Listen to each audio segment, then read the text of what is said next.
My name is Sherry Onishko, and I'm the Director of Admissions at Brook Westshore School.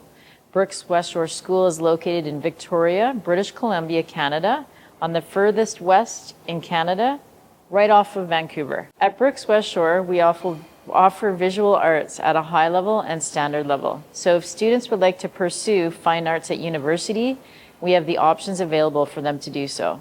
Sports at Brook Westshore, we offer all of the sports that the district in our area competes with. So that's volleyball, basketball, track and field, badminton, and soccer. Any student is able to participate and join the team. At Brook Westshore, we offer a golf academy that goes year-round.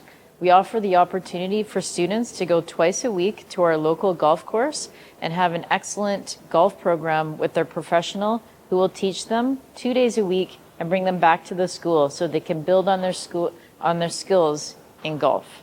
At Brook Westshore, we offer a full boarding program. We have availability for up to 140 students, and we offer 24-hour care with a dorm parent on each level.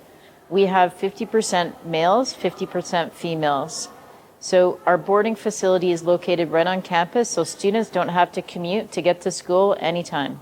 At our school, we offer after-school activities every day, so students have choices of over 40 different activities every term. On weekends in our boarding program, we have activities on Friday night, Saturday, and Sunday. So students can choose to sign up for that activity on Friday and participate in as many as they would like.